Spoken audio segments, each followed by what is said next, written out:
오늘은 이제 우리가 보통 이제 수행이라고 하면은 뭐 일반적으로 많이 이야기하는 뭐 사마타 비파사나, 그러니까 삼매와 지혜를 닦는 그거를 이제 일반적으로 수행이라고 하는데요. 그 또 수행이 잘 되기 위해서 그거를 이제 좀 지원해주고 서포트해주는 그런 요소들이 있는데, 그거를 우리가 이제 보통 이제 우리가 삼매와 지혜 이런 거는 이제 되게 많이 이야기하지만, 실제로 이제 그 수행이 잘 되고 또 깨달음에 이르기 위해서는 이제 삼매와 지혜라는 게 조금 더 직접적으로 깨달음에 일어나게 하는 그런 요소이긴 하지만, 또 이 삼매와 지혜를 또 뒷받침해주는 그런 요소가 있는데, 이런 것들에 대해서는 좀 소홀하기가 쉽습니다. 그래서 이제 이런 것들을 뭐 통틀어서 그냥 이제 깨달음의 지혜를 보통은 이제 우리가 불교에서는 그 명지라고 표현을 하는데요. 깨달음의 이제 위자, 이제 명지라고 이야기하는데, 그 깨달음의 지혜가 일어나기 전에 있었던 모든 이제 우리 수행이라든가 또 그 수행을 뒷받침해주는 요소들, 이런 것들을 다 통틀어서 그냥 뭐 한마디로 공덕이라고 표현할 수 있습니다. 그래서 우리가 불교 수행을 하는 것은 좀 크게 보면 이제 공덕과 수행, 이렇게 이제 두 가지로 나누어서 볼 수 있는데요. 우리가 지금 금방 이제 앱을 할 때 부처님의 이제 부처님의 10가지 덕성을 쭉 배웠는데, 이제 부처님의 몇 가지 명호 중에 이제 그게 있죠. 공양받을 만한 분이시고 바르게 깨달음을, 그 다음에 나오는 게 뭐예요?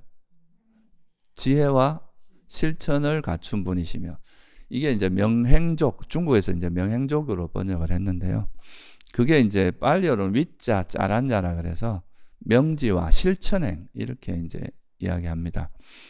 그래서 이제 이렇게 말하는 경우도 있고, 또 어떤 경우는 이제 공덕이라고 표현하기도 하는데, 그냥 이게 뭐 정확한 용어라기보다는 그냥 저는 여러분들한테 그냥 깨달음의 지혜와 그 깨달음의 지혜가 일어나기 위한 전반적인 모든 것을 공덕이라고 그냥 표현을 할게요. 그래서 이제 공덕행이라고 이제 이야기를 하는데, 이제 이때 깨달음의 지혜, 이제 완전히 우리가 이제 성자가 되고 번뇌를 소멸한 이런 깨달음의 지혜가 있는가 하면, 그 깨달음의 지혜가 일어나기 전에 이제 우리가 닦아야 될 이런 전반적인 뭐 조금 수준이 높은 걸로 이제 좀 직접적으로 깨달음을 일어나게 하는 그런 공덕도 있지만, 또 이제 그거를 뒷받침해 주는 공덕도 있어요. 그래서 이걸 굳이 나눈다면은 두 가지 형태로 나눌 수 있는데, 수행의 토대가 되는 공덕이 있고요, 수행의 기초가 되는, 그리고 이제 깨달음의 기초가 되는 공덕, 깨달음이 일어나게 하는 공덕이 있다. 이렇게 크게 나누면 그렇게 나눌 수 있을 것 같아요. 예를 들어서 이제 뭐 우리가 여러분들이 지금 이렇게 법문을 듣고 또 부처님 가르친 경전을 보고 이런 거는 다 한마디로 배움이라고 하거든요. 이제 우리가 세속적으로 말하면 공부하는 거죠. 이제 배움이고, 뭘 배워야 되니까. 그리고 이걸 배운 다음에 또 도반이나 이제 스승한테 이 법이 맞는지 이렇게 대화를 통해서 이제 서로가 담론을 하고 토론을 하고, 이런 거를 이제 불교에서는 법담이라고 표현하죠. 그죠? 법담이 있고, 또 뭐 보시, 이제 우리가 보시를 행하는 거, 그다음 계를 지키는 거, 그다음에 뭐 신심, 그러니까 법의 삼보에 대한 믿음을 가지는 거, 이런 것들은 다 이제 수행을 하는데 굉장히 중요한 토대가 되는 그런 거라고 할 수 있고, 이런 것들이 잘 뒷받침되면은 이제 소위 말해 삼매와 삼매를 닦고, 삼매와 지혜를 닦아서 그걸 통해서 선정에 들고, 또 선정을 통해서 완전 깨달음에 이르는 그런 이제 깨달음의 지혜를 개발하는 그런 식으로 이제 수행이 나아가게 되는데요. 이런 전반적인 깨달음이 일어나기 전에 이제 우리가 실천해야 되는 이런 전체를 통틀어서 이제 공덕행이다. 이렇게 포괄적으로 말하면 이렇게 말할 수 있고요.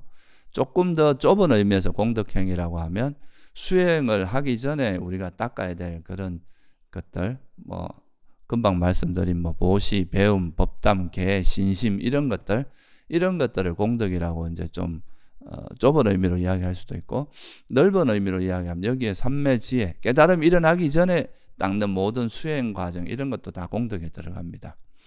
그래서 실제로 이제 우리가 깨달음을 얻어가지고 번뇌를 소멸하고 괴로움에서 벗어나기 위해서는 이런 공덕을 많이 쌓아야 되겠죠, 그죠?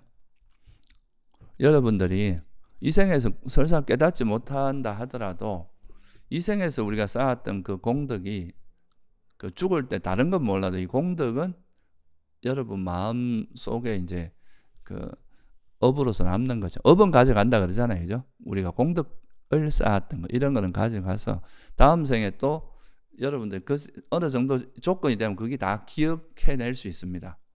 그러면 그 과거의 그런 이제 기억을 기반으로, 수행을 기반으로 해서 또 수행을 하니까 다른 사람보다 훨씬 빠르게 또 이제 더 쉽게 수행을 할 수 있게 되겠죠, 그죠? 그래서 이 공덕이 계속 보통 이제 우리가 부처님 당시에 그런 부처님 법문만 듣고 바로 깨달음을 얻고 이런 분들은 보면 과거 생애부터 수많은 공덕을 쌓아온 분들입니다. 그런 공덕도 없이 갑자기 그렇게 되지는 않거든요. 부처님의 가르침의 핵심이 그 연기잖아요, 그죠? 조건이 없는데 결과가 일어나진 않아요. 그러니까 공덕이 충분히 성숙했을 때 깨달음이 일어나는 거지, 공덕을 쌓지 않았는데 깨달음이 일어날 수는 없다.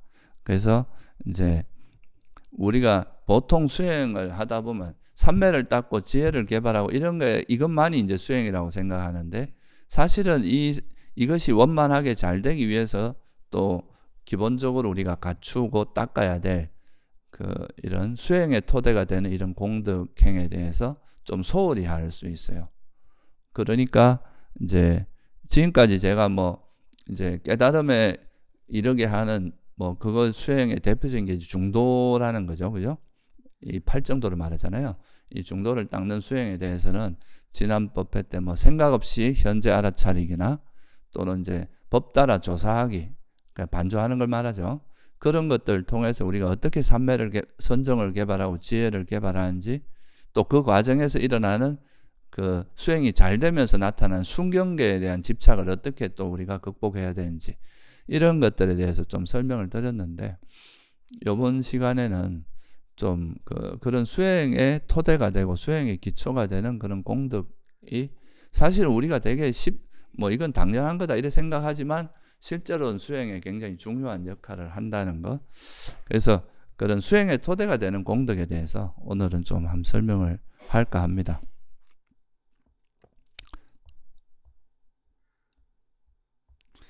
그래서 이게 이제 사실 수행을 되게 자기는 막 수행에 깨달음에 이르고 되게 이제 수준이 높다고 하는데, 일상 속에서 행동하는 거 보면 전혀 감각 기능이 단속이 안 되고 계를 막 어기고, 이렇다면은 그게 이제 제대로 수행이 된 거라고 볼 수는 없겠죠.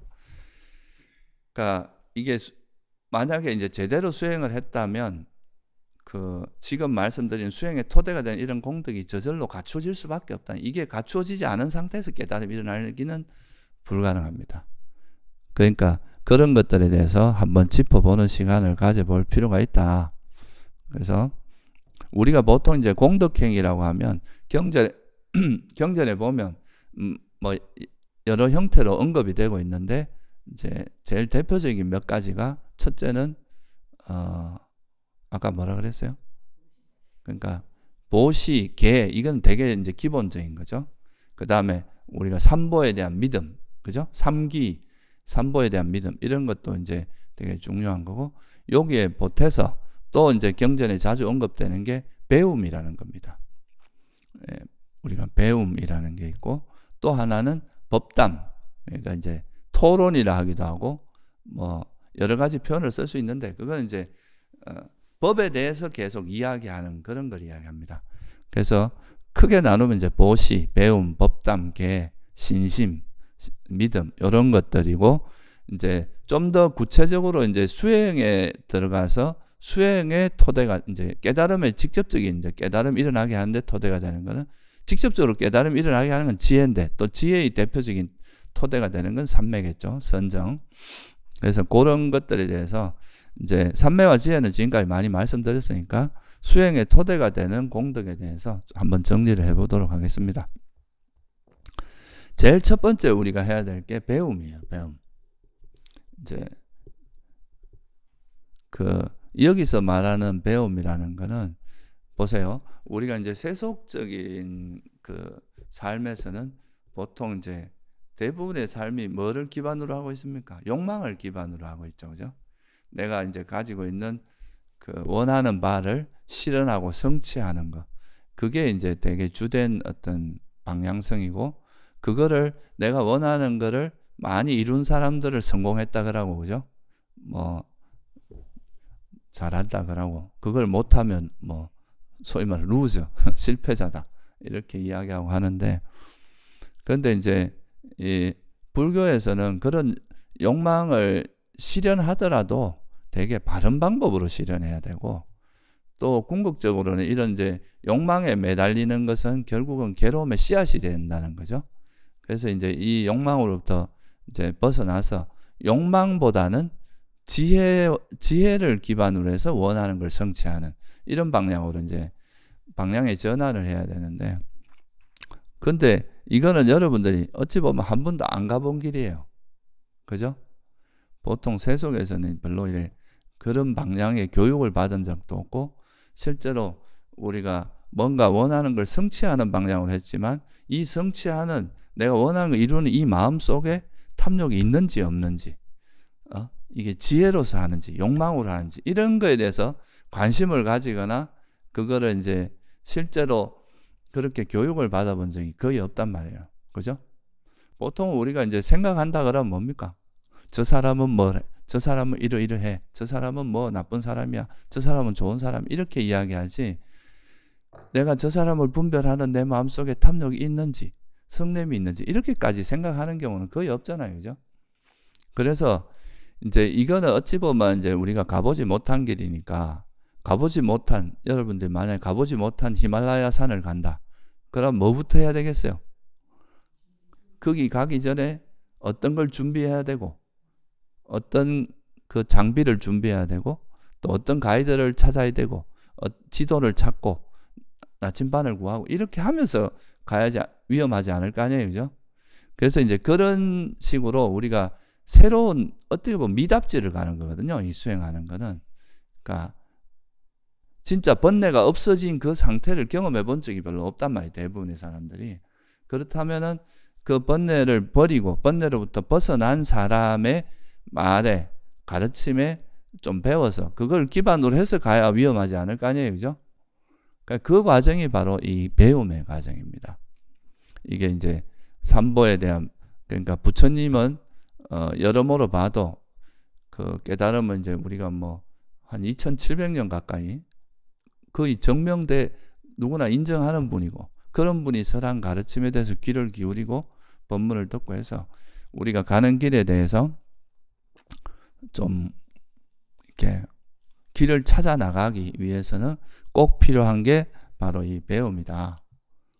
그러니까 법을 배우지 않고 그냥 자기만의 어떤 생각으로 가는 거는 결국은 그 자기 프레임을 벗어날 수가 없거든요. 그러니까 실제로는 수행하는 게 아니라 자기 욕망을 이제 실현하는 쪽으로 가기가 쉬워요. 그래서 이 배움이라는 거는 결국 그 괴로움을 소멸하기 위한 바른 방향성, 그리고 그 방법을 배우는 거기 때문에 결국 바른 견해를 배우는 겁니다. 그러니까 바른 견해, 그리고 이제 사성제, 이런 바른 견해가 곧 사성제니까 그 바른 견해를 배우는 거다. 그래서 이 마지막 니까에 보면 교리문답의 긴경이라는 경이 있는데요. 그러니까 이 바른 견해가 생기기 위해서는 어떻게 해야 되느냐, 이렇게 나옵니다.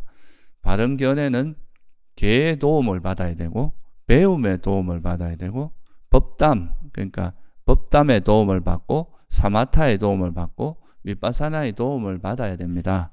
그래야 이런 5가지 구성 요소들의 도움을 받아서 바른 견해를 개발함으로써 이제 해탈할 수 있고, 그 해탈의 결실에 이를 수 있다. 이런 식의 이제 말씀이 있거든요. 그러니까 그게 뭐냐 하면, 우리가 이제 이 5가지 요소 중 이게 일종의 이제 아까 말씀드린 공덕이에요. 전부 다. 이런 공덕을 많이 쌓아야 깨달음이 있는데 그 중에 이제 첫 번째로 우리가 해야 될 거는 배워야 된다 이거죠. 그래서 이 부처님의 가르침을 배우지 않으면 진리에 도달하기 어렵다. 그래서 이 배움을 통해서 자신이 가지고 있는 그런 세속적인 견해, 사견 이런 특히나 이 부처님의 가르침을 배우지 않고서 여러분들이 대략 뭐 비슷하게는 할 수 있을지 몰라도 이 가르침을 배우지 않고 유신견을 버리기는 진짜 어렵습니다. 그래서 부처님께서도 항상 보면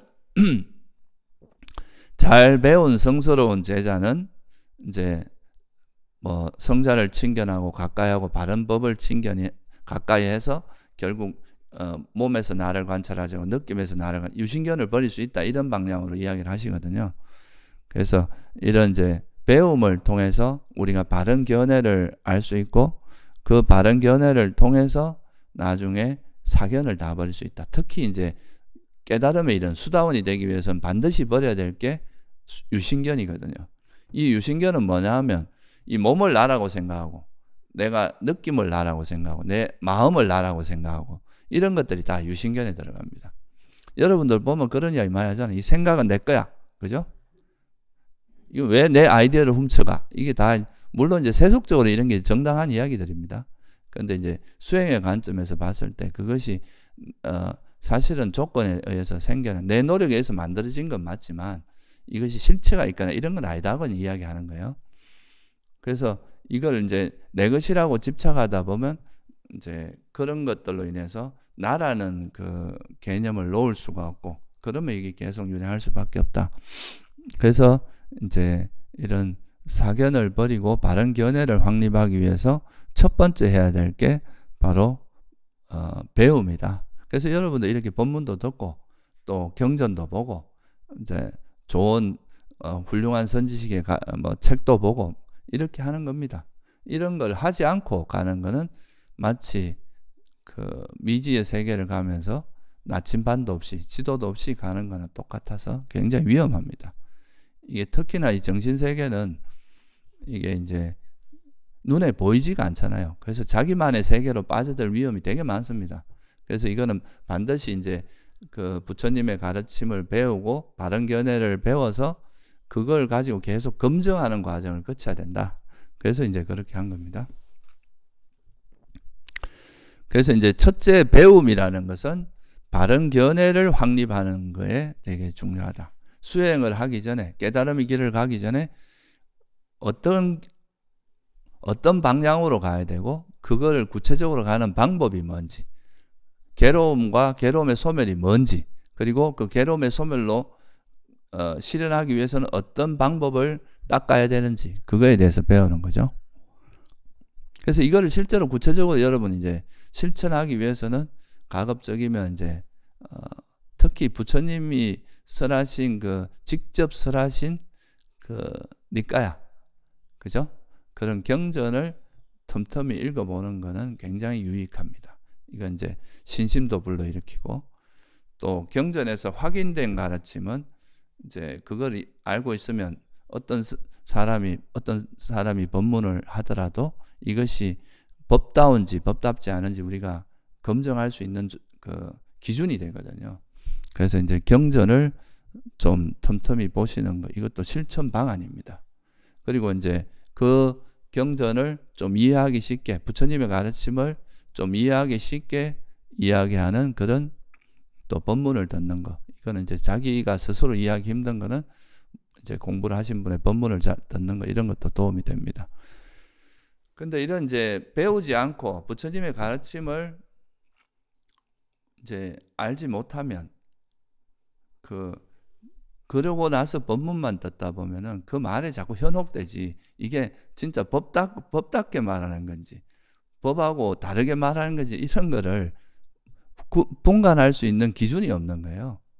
그래서 여러분들이 틈틈이 이렇게 경전을 좀 읽어보는 것을 권유드립니다. 특히 니까야 중에서도 뭐 마지막 니까야나 뭐 상요다 니까야 이런 것들은 꼭 한번 읽어보시기를 바랍니다. 그 다음에 이제 두 번째 이런 경전을 배우고 가르침을 배우고 나면은 그러니까 여러분 나름대로 이해할 수도 있잖아요. 그죠? 그 가르침을. 그러니까 이제 이게 내가 지금 이 배운 것을 제대로 이해하고 있는지, 또 혹시 또 내가 잘 모르는 거에 대해서 의문이 있을 때 그걸 물어볼 수도 있는 그런 거를 우리가 법담이라고 합니다. 법담. 이 마츠마니카에 이제 성스러운 구안경이라는 경이 있는데 거기 보면 부처님께서도 이 법담을 굉장히 칭송했습니다. 그러니까 비구들이요, 이처럼 법담을 나누기에 모여있다니 믿음으로 집을 나와 출가한 그대 좋은 가문의 이들에게는 참으로 어울린 일이다. 이 법담이라고 하는 건 비구들이 그대들이 함께 모이면 오직 두 가지 할 일이 있나니 하나는 법담을 나누는 것, 아니면 침묵해라. 그러니까 이제 쓸데없는 뭐 이렇게 뭐 가십거리 이런 거에 대해서 이야기하기보다는 법에 대해서 이제 이야기하고, 뭐 물론 세속에서는 뭐 이렇게 하기가 쉽지 않을 수도 있는데 그래도 가급적이면 이제 그런 이런 법담을 나눌 수 있는 도반을 가지는 것은 굉장히 의미가 큽니다. 그래서 부처님께서도 사실은 그 법담을 말을 하려면 이제 수행자들, 특히 출가한 수행자들에게는 그 말을 할 때는 법을 가지고 말을 하고, 그렇지 않으면 침묵하면서 자기 수행에 몰두해라 이거예요. 그렇게 이제 말씀하셨는데, 여러분들도 이제 법을 배웠으면 그 법에 대해서 법담을 나누는 것이 굉장히 도움이 됩니다. 이 법담은 왜 도움이 되냐면 검증수단이 돼요. 우리가 세속에서도 학문하는 사람들이 자기 혼자만 책을 읽은 사람하고 소위 말해 세미나 같은 것도 좀 하면서 다른 사람하고 이렇게 토론을 많이 한 사람들의 하고 비교를 해보면 확연히 차이 납니다. 이제 혼자만 공부하는 사람들은 자기 생각에 굉장히 많이 빠져 있고, 이제 토론을 많이 한 사람들은 그나마 객관적인 시각을 가지고 있는 경우가 되게 많거든요. 그래서 이런 이제 수행을 법에 대해서 공부를 한 다음에는 그 법에 대해서 배운 걸 자기식으로 이해한 걸 끝나지 말고, 이 똑같은 용어를 써도 세속에서 쓰는 용어하고 이제 이런 수행에서 쓰는 용어가 똑같은 용어를 쓰더라도 의미가 좀 다를 수 있어요. 여러분이 화 그러면은 보통은 이제 세속에서 화라 그러면 뭐 분노하거나 막 성질내고 막 이렇게 강력한 형태의 그런 것만 화라고 생각하지. 그렇잖아요. 그죠? 근데 불교에서 말하는 화는 그것보다 범위가 훨씬 넓거든요. 뭐 짜증내는 거, 우울한 거, 뭐 그러니까 대상을 그냥 싫어하는 형태로 나타나면 다 화라고 본단 말이에요. 그러면 이제 화에 대한 범위가 훨씬 넓어지는 거죠. 보통 이 수행하러 온 사람들은 그런 이야기 많이 합니다. 나 이제 뭐 탐욕이나 성냄 이런 거는 거의 생각은 거의 가라앉았는데 뭐 해태혼침은 있다. 그분들이 생각이 그런 이제 화가 거의 안 난다는 건 거친 화를 이야기하는 거예요. 그런데 실제로 수행이 깊어지려면 그런 거친 거는 이제 어느 정도 수행하면 사라지지만, 이게 보통 사람들이 잘 발견하기 힘든 그런 것들이 있거든요. 이런 뭐 자기 번뇌에 대한 거부감이라든가, 자기 자신을 인정하기 싫어하는 거, 이런 것들은 사실 이제 일반적인 거친 화에 비해서 훨씬 버리기가 어려운 화거든요. 그런 거를 이제 버려나가는 게 어려운데, 그래서 이제 이런 그 개념 자체가 세속에서 말하는 개념하고 비슷한 용어를 쓰고 있다 하더라도 의미가 다르기 때문에 이런 걸 이제 법담을 통해서, 뭐 스승이 있으면 스승도 일종의 법담의 대상이 되거든요. 그런 걸 통해서, 그런 분들과 대화를 통해서 더 깊이 이해할 수 있고, 자기가 이해한 것이 맞느냐 이렇게 확인도 해보고, 이렇게 해야 이제 그 바르게 길을 갈 수 있다는 거죠. 그래서 이 법담이 굉장히 중요합니다. 이거는 이제 자기가 이해한 거라든가 수행한 거를, 아까도 말했지만 이 수행은 정말 미답지거든요. 안 가본 길을 가는 거라서 계속 검증해 가면서 가는 게 굉장히 안전합니다. 그래서 그런 데 있고, 또 이런 이제 다른 사람의 수행한 이야기를 듣다 보면 내가 미처 생각하지 못한 다른 어떤 또 좋은 방향성을 또는 좋은 지혜를 배울 수 있잖아요. 그죠? 이런 것도 되게 좋은 이익 중에 하나입니다. 보통은 사람들은 자기 생각의 범주를 잘 못 벗어나거든요. 근데 이제 다양한 사람들의 이야기를 들어봄으로써 내가 미처 생각하지 못한 방향으로 접근하는 걸 볼 수도 있잖아요. 그죠? 그런 게 이제 사람의 의식을 좀 확장시켜주는, 의식의 유연성을 좀 더 길러주고 그런 되게 좋은 역할을 합니다. 그리고 또 하나 이익이 뭐냐면, 그런 말 들어봤죠? 자기 눈에, 나무 눈에 티끌은 보여도 자기 눈에 있는 대들보는 안 보인다. 그런 말 있잖아요. 그러니까 자기 스스로가 자기의 어떤 문제점을 파악해내고 이런 건 되게 힘들어요. 특히나 이제 오랜 시간 동안에 이렇게 습관화된 거, 이런 것들은 자기는 너무 익숙하기 때문에 그걸 잘 모릅니다. 근데 다른 사람이 보면 잘 보여요. 그래서 이런 걸 우리가 뭐라고 하냐면 탁마라고 이야기를 해요. 들어보셨죠? 도반들끼리 이제 서로가 이제 이렇게 경책을 해줌으로써 그게 서로에게 이제 서로가 본인이 보지 못하는 그런 허물이나 단점을 볼 수 있게 해주는 거죠. 그렇게 함으로써 내가 미처 보지 못한 나의 문제점을 발견해서 내 번뇌를 발견해서 그거를 이제 더 성장하는 계기로 삼을 수가 있는 거죠. 물론 이렇게 이제 남에게 뭔가 조언을 해줄 때는 되게 조심을 해야 돼요. 그러니까 이제 내가 마치 가리키듯이, 위에 있어서 밑에 사람을 가리키듯이 한다거나 상대를 배려하지 않고 말을 한다거나 이렇게 하면 오히려 이게 부작용이 생기거든요. 정말 그러니까 이제 조언을 할 때는 굉장히 조심해서, 그리고 이제 조건을 잘 살펴서 그 사람을 배려하면서 그렇게 하는 것이 바람직합니다. 근데 또 그 조언을 하는 사람 입장에서는 그런 이제 절대로 이제 자만에 빠져서 조언을 하면 안 되고, 이제 상대를 잘 배려하면서 해야 되고, 그 지적을 받는 사람의 입장에서는 또 어떻게 해야 되겠어요? 겸손한 마음으로, 그죠? 감사한 마음으로 받아들이는 게 좋습니다.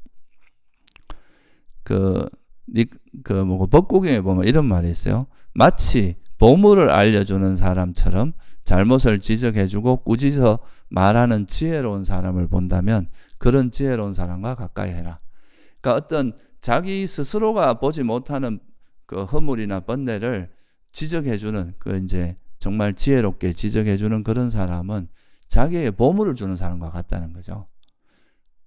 여러분들이 사실 이 번뇌 하나 때문에 수십 급을 고생할 수도 있어요. 몇 급을. 그런데 지혜로운 사람이 그거를 지적해주고 알려줌으로써 그 오랜 세월 고생할 거를 싹 없애줄 수도 있잖아요. 이게 얼마나 큰 보물을 주는 사람이겠어요. 그죠? 그래서 그런 거를 단순히 이제 저놈이 왜 나를 지적해? 이렇게 하는 게 아니라 정말 보물을 주는 사람처럼 아주 기쁜 마음, 아주 이제 감사한 마음으로 받아들일 그런 자세가 돼야 된다.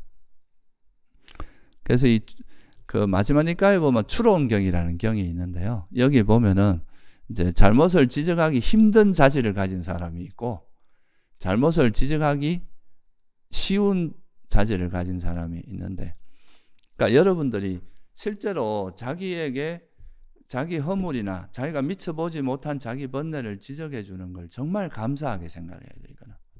이게 안 그러면 그것 때문에 얼마나 많은 세월을 고통받을 수도 있고, 그것 때문에 내가 괴로움에서 벗어나지 못할 수도 있는데, 그런 걸 지적해 주는 거를 이제 되게 그거를 정말 이렇게 자기가 생각해 보고, 이건 그냥 괜히 나를 비난하기 위해서 나를 이제 적의를 가지고 하는 말, 이런 말까지 다 들 필요는 없지만, 그래도 지혜로운 사람이 자기의, 내가 생각해 봤는데 정말 나의 허물, 내가 문제가 있는 걸 지적해 줘서 그걸 바꾸면 나한테 큰 발전이 있다 생각하면 그런 거는 정말 겸허하게 받아들임으로써 굉장히 많은 발전을 이루어낼 수 있습니다. 그런 태도가 되게 중요해요. 여러분 한번 생각을 해보세요. 자존심을 세우는 게 중요합니까? 괴로움에 소멸하는 게 중요합니까? 네? 한번 생각해 보세요. 뭐가 중요합니까? 나는 그래도 자존심이 중요하면 계속 그 자존심을 세우시면 되고, 그러니까 자존심이라는 건 잠깐입니다. 그냥 잠깐 우쭐하고 그 자존심 세운다고 내가 달라지는 거 하나도 없어요. 자존심을 세운다고 내가 진짜로 고귀한 사람이 되는 건 아니거든요. 그죠? 진짜 고귀한 사람은 그런 이제 허무, 지적을 받았을 때 겸허하게 받을 수 있는 그런 사람이 고귀한 사람이에요. 자존심 내세우고, 성질 내고, 그래서 여기도 보면은 잘못을 지적하기 어려운 사람 뭐라 그러냐면, 자기만 칭찬하고 남을 비방하는 사람. 이런 사람이 이제 가르치기 힘든 사람이라는 거죠. 또 무슨 말만 하면 분노하고 적개심을 품고 분노에 찬 말을 막 내뱉고 책망을 들으면 그 책망을 수용하기보다 책망한 사람, 그 이제 지적한 사람을 비난하고 대항하고 언짢아하고 말대꾸하고 발뺌하고 주제를 바꾸고 이런 사람이라 그래요. 그리고 이제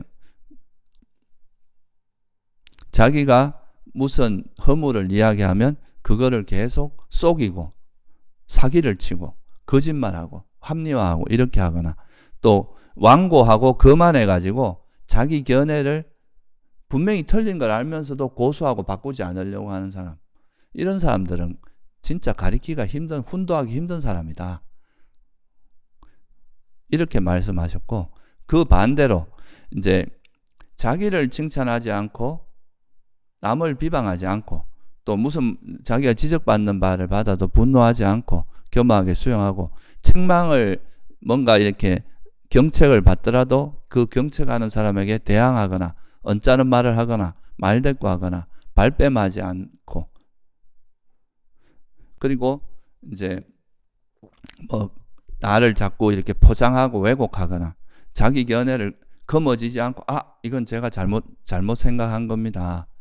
이건 그러면서 그걸 적시 버릴 수 있는, 그것을 쉽게 놓아버릴 수 있는 사람, 이런 게 이제 훈도하기 쉬운 자질을 가진 사람이다. 그래서 이 수행자가 가져야 될 자질은 되게 이제 유연성을 가져야 됩니다. 자기 거를 너무 고집하면 안 돼요. 이 세상에 있는 견해는 다 변하기 마련인 건데 항상 내가 이렇게 지혜로운 사람들의 말을 듣고 내가 법답게 사유를 해봐서 이것이 내가 잘못한 거구나, 잘못 알고 있었던 거구나, 내 견해가 잘못됐구나 생각하면은 그거를 쉽게 놓을 수 있어야 돼요.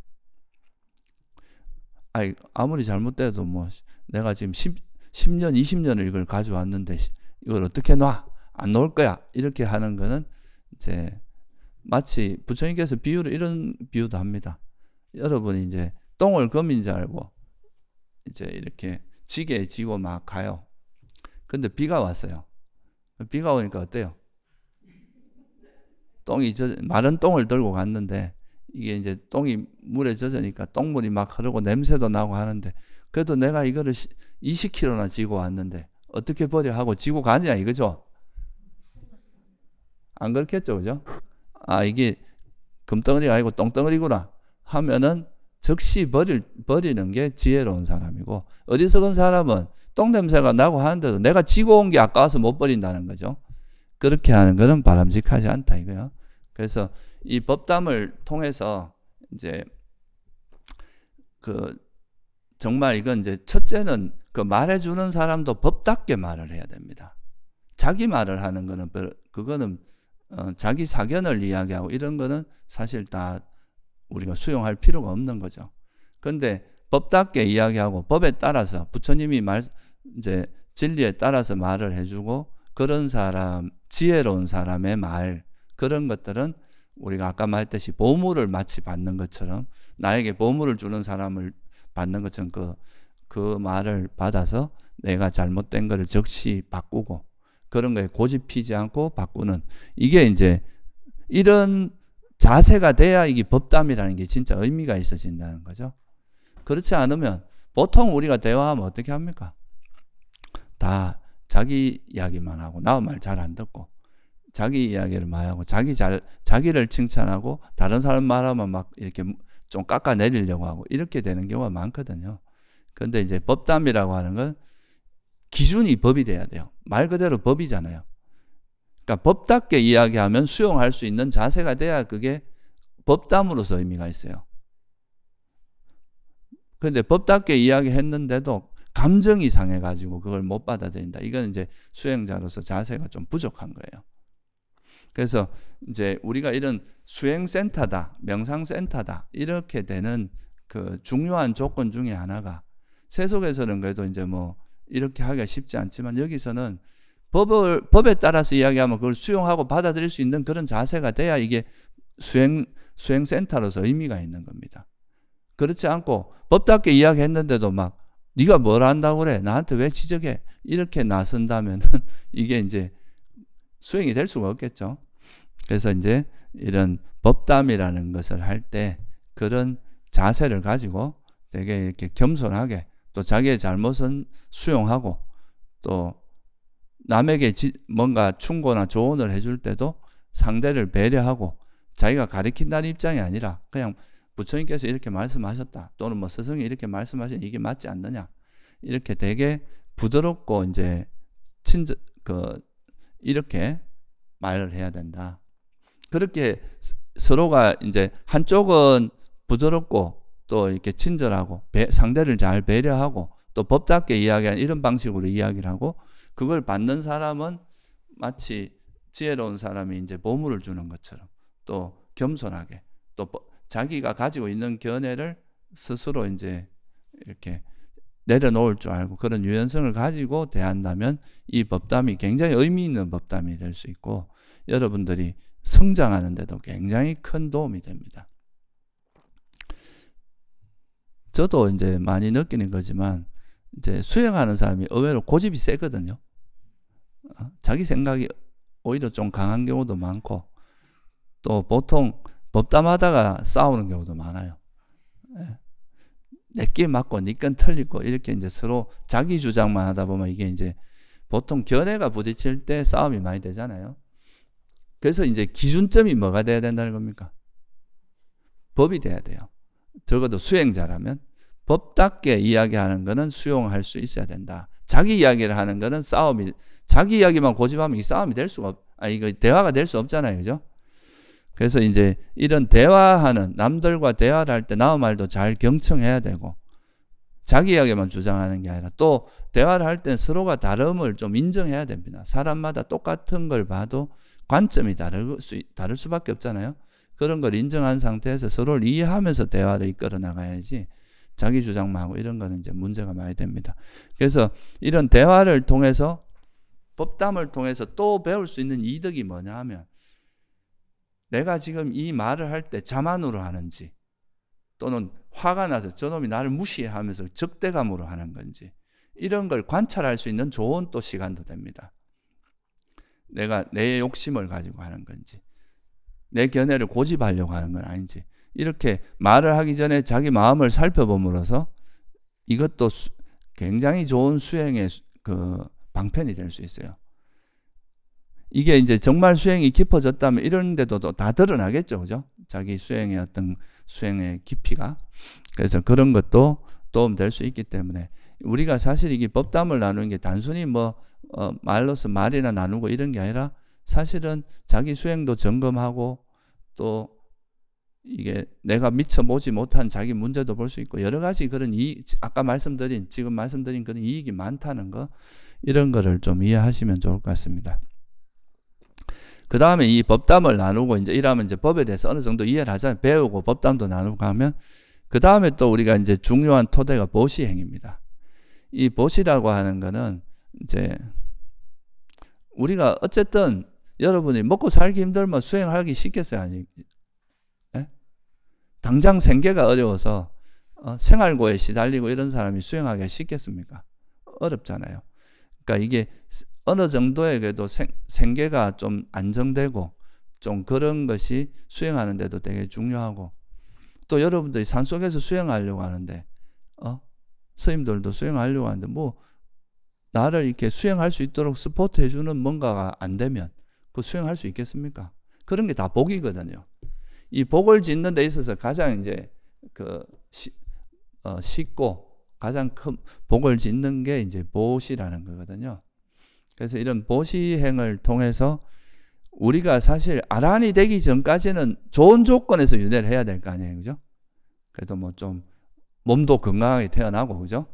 그리고 또 그래도 어느 정도 생필품도 좀 어느 정도는 쉽게 구해질 수 있고, 뭐 좋은 스승도 만나고, 이런 이제 여러 가지 좋은 복이 돼야 되는, 복을 이제 가지고 태어나야 그래도 수행하기가 좀 원만한데, 그런 거를 가능하게 해주는 게 뭐겠어요? 이 보시행입니다. 그러니까 여러분들이 뭐 예를 들어서 좋은 훌륭한 선지식이나 또 스님들에게 공양을 올리고 이런 게 그런 사람들하고 인연이 되는 거잖아요. 그죠? 그런 분들이 또 나중에 여러분들의 스승이 될 수 있습니다. 그러니까 그런 것도 그렇고, 또 우리가 사람들에게 뭐 아주 작은 거라도 음식을 보시하고, 음식이라고 하는 건 생명하고 관계 있잖아요. 생명을 유지해 주는 거잖아요. 그러니까 이런 거를 자기가 가진 범위 내에서 무리하게 할 필요도 없이 자기가 할 수 있는 만큼이라도 하다 보면 그런 게 다 이제 복이 되고 공덕이 되는 거죠.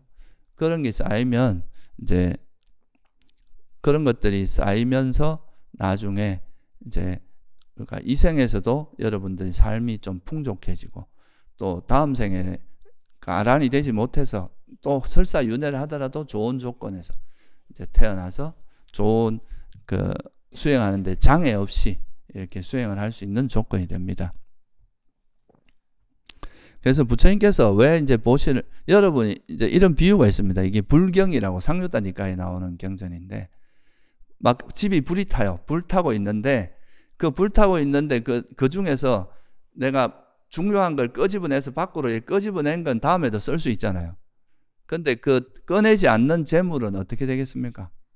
다 타버리겠죠? 그런 것처럼 집이 불탈 때 밖으로 재물을 끄집어내면 그건 주인에게 도움이 된다. 마찬가지로 세상이 늙음과 죽음으로 불타고 있다.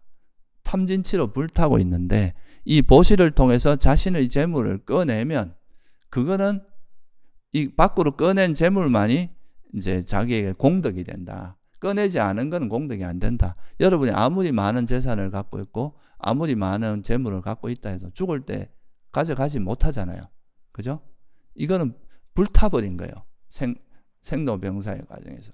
그래도 우리가 그 살아있을 때 내가 이렇게 할 수 있는 여건 속에서 조금이라도 뭔가 보시를 하고 이런 이제 그런 공덕을 쌓은 사람은 죽을 때 그 공덕은 그 사람에게 윤회할 때 도움이 됩니다.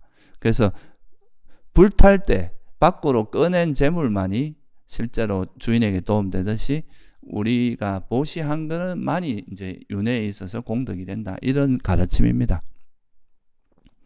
그래서 무조건 크게 해야 되고 많이 해야 되고 이런 게 아니잖아요. 여러분 뭐 그런 거 있죠. 가난한 자의 가난한 여인의 등불 보시 뭐 이런 거 들어보셨죠, 그죠?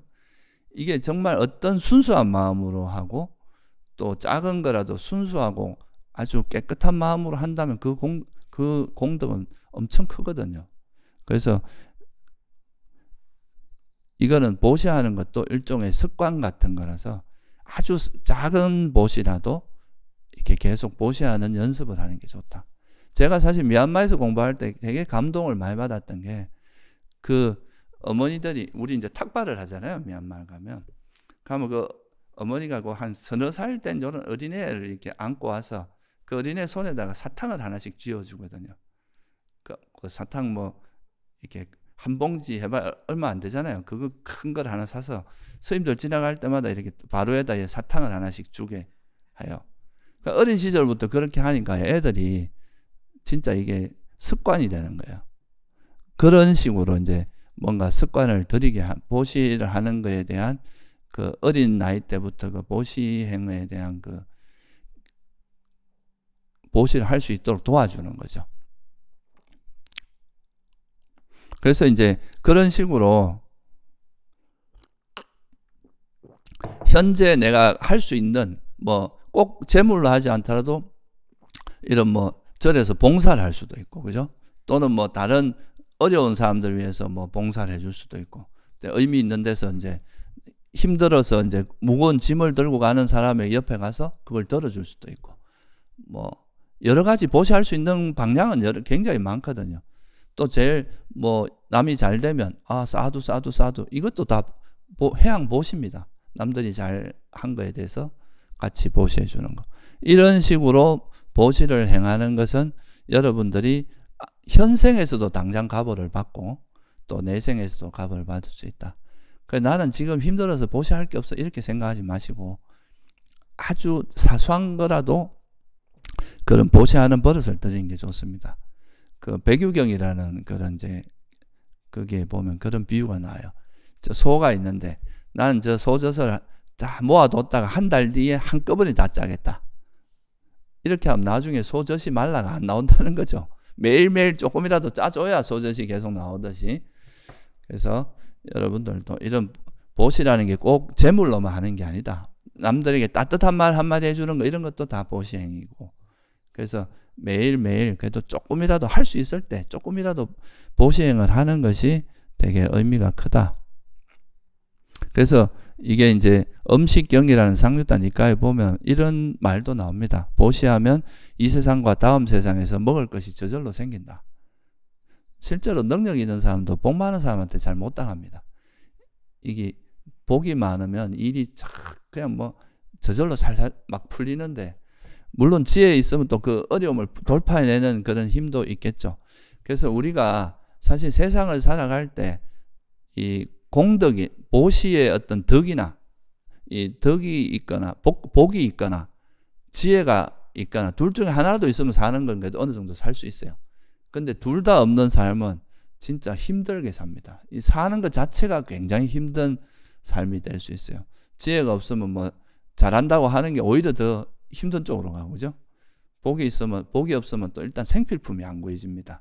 생활고에 시달리게 되고 또 안 좋은 사람을 만나게 되고 악우를 만나게 여러 가지 좀 부작용 어려운 점이 많아지죠. 장애가 많다는 거죠.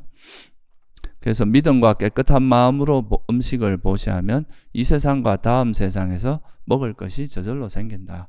그래서 우리가 이런 윤회라는 것이 아란이 되기 전까지는 어쩔 수 없이 윤회를 할 수밖에 없는데 그 윤회를 하는 동안에 수행에 장애가 없고 또 그래도 이제 그 먹을 것이 잘 구해져 생필품이 잘 구해져서 수행하는 데 장애가 없고 이렇게 그래도 좋은 환경에서 수행을 하기 위해서는 이런 것이 필요하다. 그래서 이제 보시행도 중요한 그게 된다.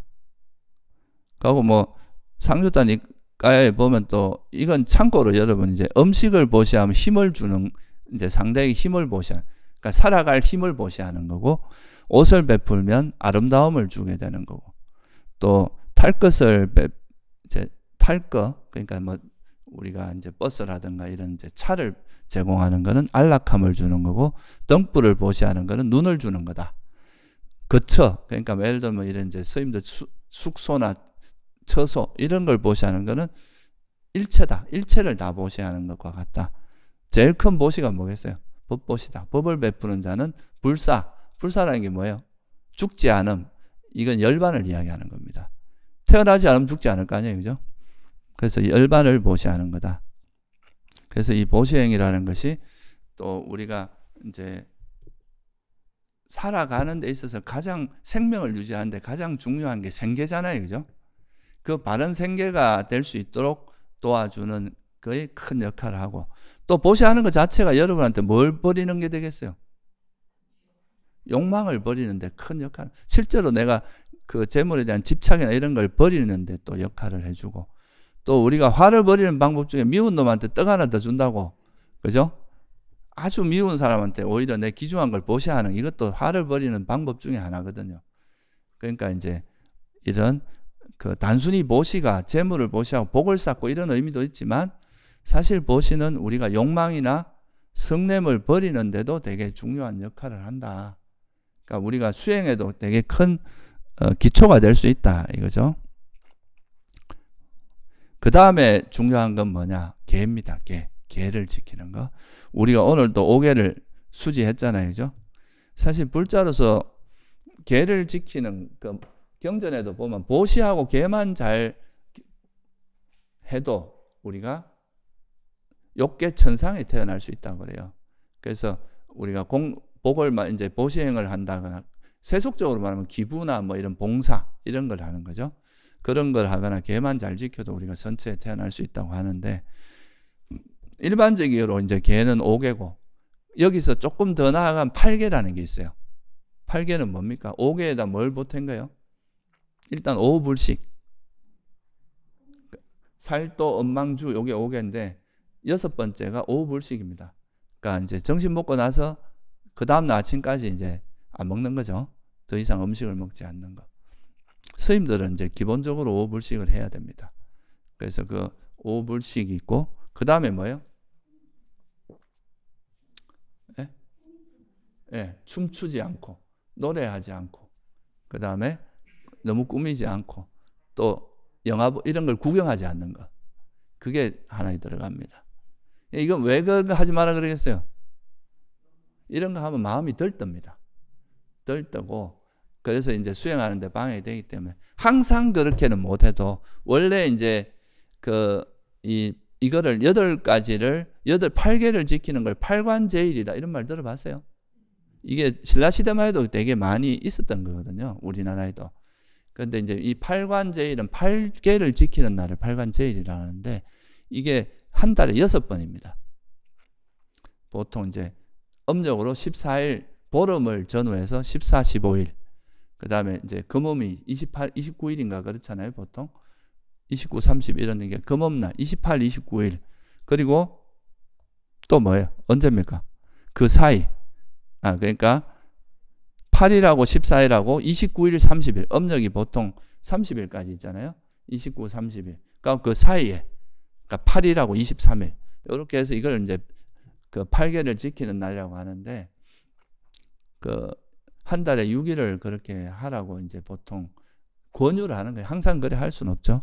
그러니까 이제 여러분들은 그래도 한 달에 한두 번이라도 자기가 원하는 하루 정도라도 또는 이틀 자기가 할 수 있는 만큼이라도 한번 해보는 거 되게 좋습니다. 그걸 통해서 이제 좀 소욕지족하는 것도 배우고 좀 너무 이게 검소한 삶에 대한 것도 배우고 여러 가지로 도움이 되거든요. 법회 오는 날이라도 한번 법회 오는 날 중에 한 번이라도 8개를 한번 지켜보는 것도 좋다. 오기 전에 시컷 먹고 오세요. 그리고 이제 여기서 법회 끝나고 나서 정신 공양한 후에부터는 하루 일에 한번 불러보면 식탐을 버리는데도 도움이 많이 됩니다. 이 식탐이 가장 기본적인 욕망이라서 식탐이 많은 사람은 다른 데도 욕심이 많은 경우가 많아요. 그래서 식탐을 줄이는 게 욕망을 줄이는 데도 되게 도움이 많이 돼요. 그래서 뭐 가능하면 법회 날이라도 한번 실천을 해보시는 것도 도움이 됩니다. 그 8개는 여기 여러분들이 보시는 법요집에 보면 잘 나와 있습니다. 6번째는 5불씩이고 7번째는 이제 그런 뭐 노래하고 춤추고 그러니까 이런 날만이라도 어디 가서 노래방 가서 놀고 막 술 먹고 이런 거 하지 말고 그러니까 좀 편안하고 고요한 마음으로 한번 지내보라 이거죠. 그리고 이제 그런 거 구경하는 거, 영화 보거나 뭐 연극을 보거나 이런 것도 하지 않는 거. 이게 7번째입니다. 8번째는 그러니까 넓고 높은 침대에서 자지 않는 거예요. 뭐 소위 말해서 더블 베드 이런 거 있잖아요. 그죠? 아주 화려하고 좋은 그런 침상. 그런 것보다는 좀 낮고 소박한 뭐 돗자리 깔고 잔다거나 뭐 이런 식으로 한번 잡아. 이게 이제 넓고 높은 침상에서 잠자지 않는 이게 8개에 들어가거든요. 그런 걸 한번 해보는 거죠. 제가 어릴 때 우리 어머니가 이제 되게 독실한 불자이셨는데 항상 절에 가기 전날 보면 고기 안 먹고 목욕 재개하고 되게 그런 이제 되게 청정히 하려고 노력하는 그런 걸 내가 옆에서 많이 봤거든요. 그러니까 이제 일종의 그런 거죠, 이게. 법회 날만이라도 좀 더 마음을 청정히 하는 그런 개념으로 뭐 매 법회 때는 못 하더라도 자기가 할 수 있는 만큼 이제 가능하면 다 하는 게 좋지만 그게 안 되면 이제 한 번이라도 뭐 해본다거나 그렇게 하시면 상당히 도움이 될 거다. 그리고 이 계를 잘 지키는 거는요. 결국 이게 계라는 거를 5개, 8개로 이야기하기도 하지만 8정도에서는 어떻게 합니까? 바른 말, 바른 행위, 바른 생계 이렇게 이야기하잖아요. 그죠? 그러니까 말할 때 남에게 거친 말 하지 않고 거짓말 하지 않고 이간질 하지 않고 또 쓸데없는 말 줄이고 그 다음에 행동할 때도 살생이나 도둑질이나 음행 그러니까 이런 거친 행동 하지 않고 또 법답지 않은 행동을 하지 않고 생계도 잘하고 이런 게 이제 8정도에서 말하는 계이기 때문에 결국 이거는 우리 삶의 일상적인 삶과 굉장히 밀접한 관계가 있죠. 그죠? 여러분이 사람을 만날 때 말하거나 행동하거나 또 우리가 생계는 기본이니까 먹고 살기 위해서 악을 행하거나 이런 걸 하지 않는다는 것은 이 계가 완성된다는 것은 수다원이라는 걸 의미합니다. 이게 계가 잘 지켜진다는 것은 우리가 진리가 우리 삶에 녹아났다는 것에 대한 말도 되는 거예요. 그래서 사실 계를 지키는 것은 굉장히 큰 의미가 있습니다. 근데 사람들이 이 계를 지키라 그러면 약간 구속이라는 의미로 좀 받아들이기 쉽거든요. 근데 여러분들이 잘 생각을 해보세요. 집 안에 있을 때 내가 집에 구속되어 있다 이렇게 생각합니까? 자기 집에 있을 때 뭐라고 생각합니까? 이 집이 나를 보호해 준다 이렇게 생각하니까 더위나 추위나 어떤 도둑의 침입이나 이런 걸로부터 보호해 준다고 생각하잖아요. 계도 그런 거예요. 우리가 계라는 게 단순히 구속이라고 생각할 수도 있지만 내가 번뇌에 물들고 악행에 물드는 걸 막아주는 이 직과 같은 보호해주는 역할을 해준다. 관점을 바꾸면 계라는 걸 지키는 게 오히려 나에게 이익이 되고 나를 보호해주는 거다 이렇게 생각할 수 있겠죠. 그죠? 근데 이제 여러분들이 계를 지키면서 계를 안 지켰다고 막 자기를 또 막 자학하고 나는 안 된 인간이야. 나는 이 계를 지킬 만한 인간이 못 돼. 이렇게 할 필요 없어요. 계는 사실 그 처벌이 있는 게 아니거든요. 여러분들한테는. 그러니까 계를 지키겠다고 다짐을 해서 만약에 또 혹시나 행여나 어기게 되면 다시 또 다짐을 해서 계를 지키려고 하는 이런 방식으로 하면 되지. 계를 안 지켰다고 나는 나쁜 인간이야. 난 죽어야 돼. 뭐 이렇게까지 할 필요 없다 이거죠. 계속 자기를 이렇게 다짐하고 하면서 그거를 이제 완성해 나가기 위해서 노력하면 된다. 아시겠죠? 그래서 이 계를 지키는 것은 계만 잘 지켜도 우리가 천상세계에 태어날 수 있다. 이게 이제 안구따르니까에 보면 뭐 이런 그 팔관재계경이나 그거를 상세하게 설한 경 이런 데 보면 그런 이야기 자주 나옵니다. 계만 잘 지켜도 우리가 천상에 태어날 수 있고 또 계를 지키는 이익은 계를 잘 지키면 후회가 없거든요. 그러니까 남의 비난받을 행위를 안 하잖아요. 그죠? 지혜로운 사람이 비난할 만한 행위를 안 하니까 아예 후회가 없고 당당해지고 그러니까 후회가 없으니까 마음도 안정되고 그러니까 이게 마음이 행복해지고 편안해지고 그래서 이 삼매에 드는 데 엄청 도움이 됩니다. 이 계라는 것이. 그래서 이 경전에 보면 이런 말이 나와요. 계를 지키면 후회가 없어진다. 후회가 없으면 환희가 생긴다. 환희가 없으면 희열이 생기고 희열이 생기면 고요함과 행복이 생겨서 삼매에 든다. 삼매가 생기면 여실직연 그러니까 지혜가 생기는 조건이 된다. 그래서 이 계라는 것을 기반으로 해서 우리가 삼매도 얻고 삼매를 기반으로 여실직연을 얻을 수 있다는 것. 이걸 이해하면 삼매라는 것, 이 계라는 것이 우리 수행에 얼마나 좋은 토대가 되는가. 그죠? 그런 거를 이해할 수 있겠죠.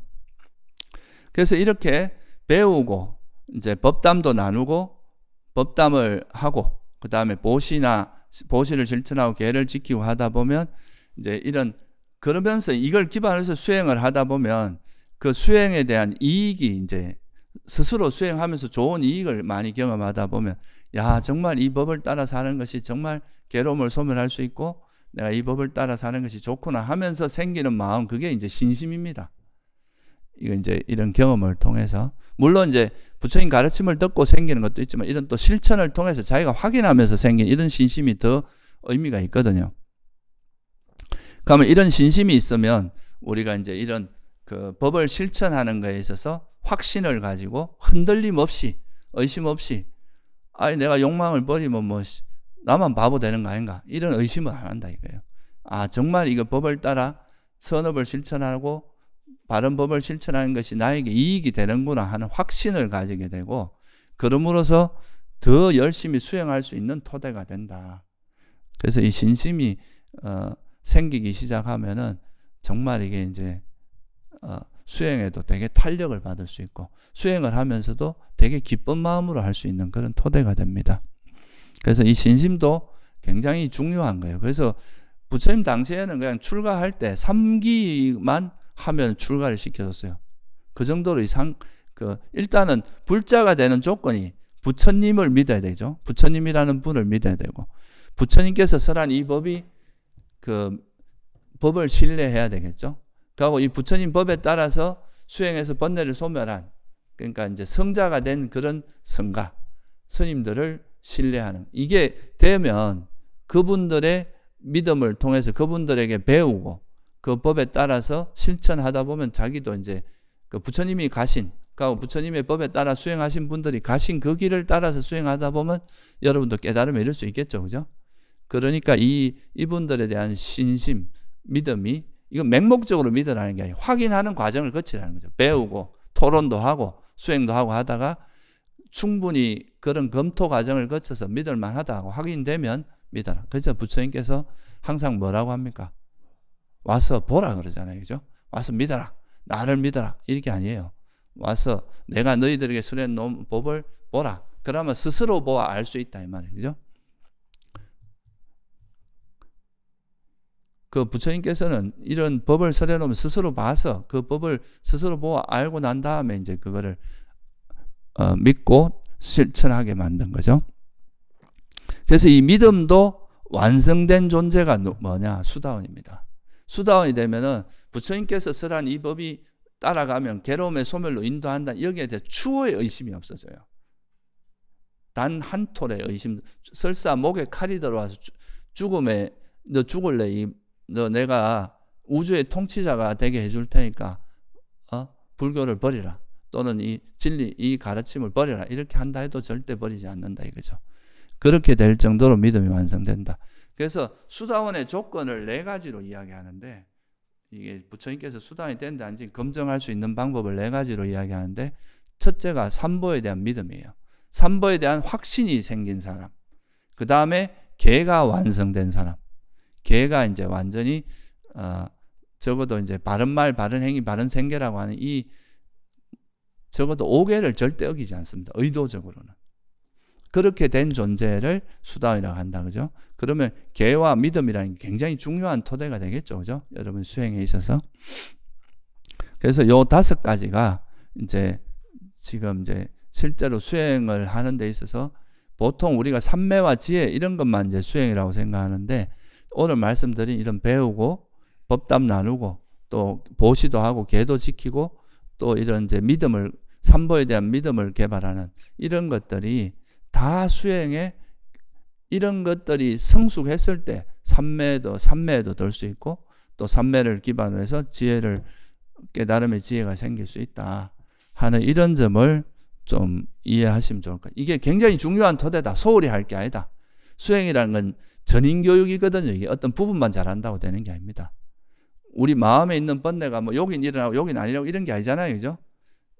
우리 마음에 있는 그런 전반적인 덕성들이 갖추어졌을 때 이제 깨달음에 이를 수 있는 거라서 이런 깨달음을 수행의 토대가 되는 그런 배움이라든가 법담, 그 다음에 보시, 계, 그리고 삼보에 대한 믿음 이런 것들을 절대 소홀히 하면 안 된다. 이런 걸 기반으로 해서 이제 삼매와 아까 말했듯이 계를 잘 지키면 삼매에 들 수 있잖아요. 삼매에 들면 또 뭐가 얻을 수 있어요? 여실지견. 그러니까 지혜가 생기고 그 지혜가 성숙했을 때 깨달음의 지혜가 일어난다는 거죠. 그래서 이 공덕이 충분히 성숙해야 깨달음이 일어납니다. 공덕이 쌓이지 않았는데 어느 순간에 갑자기 뭔가 어느 날 갑자기 번쩍 하다가 막 깨달음이 이런 거는 환상입니다. 절대 그렇게 되지 않습니다. 그런 거를 이해하고 여러분들이 수행도 열심히 하지만 이런 또 공덕을 쌓는 거에도 소홀히 하지 않는 그런 수행을 하시기 바랍니다. 예, 오늘은 여기서 마치겠습니다.